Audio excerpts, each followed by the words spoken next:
And now, it's time for another Dice Tower review with Tom Vasel.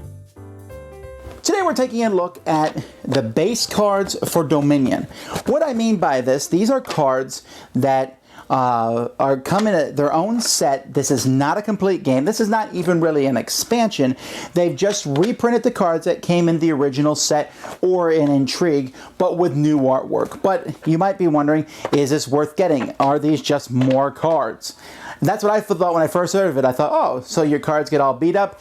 This is a replacement for that. Well, yes, but they've also changed how the cards look. So let's look at them. What we're going to do here basically is just look at the old cards and compare them to the new cards. See, here's the gold and platinum that came in the original set and in Prosperity.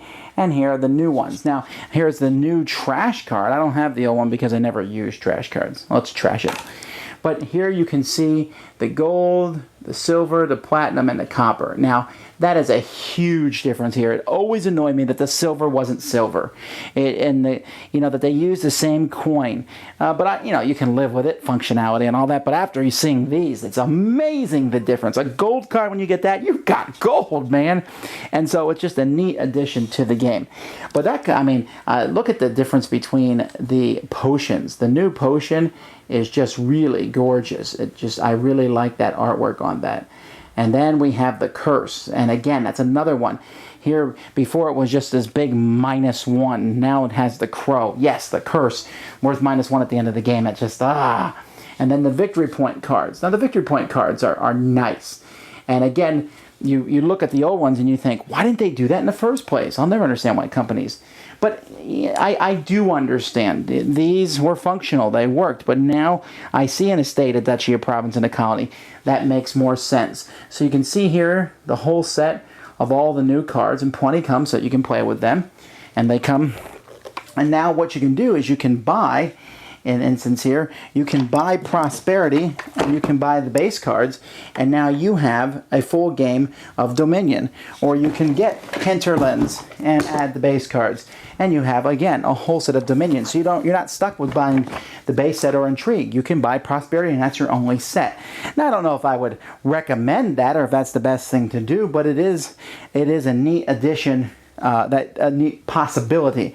But I would assume most people will do it just because of how nice the new cards look, and how also, well, they're not all beat up, and from all those times that you've shuffled your coppers and your silver, because the cards do get beat up after every day you're shuffling them. But now the nicer ones, I think, will fit into your deck much better. So, is this worth getting? Well, for me, yes. For the functionality or just the prettiness, it makes the game look so much better. And if someone has never played before, but they want to start with Prosperity, that's a good choice, although I think that's a smaller subset of people. I think most people are going to get them just because they look so good and or because their cards are all beat up. If that's you, then you want this little expansion. Thanks so much for watching the Dice Tower videos. Find more great videos and reviews, as well as our top-rated audio podcast at Dicetower.com. You can also find the latest board game news at Dicetowernews.com. I'm Eric Summerer, and you've been watching The Dice Tower. The Dice Tower is sponsored by Fun Again Games, the world's best game source. Fun Again Games has over 5,000 games available. Check them out at funagain.com.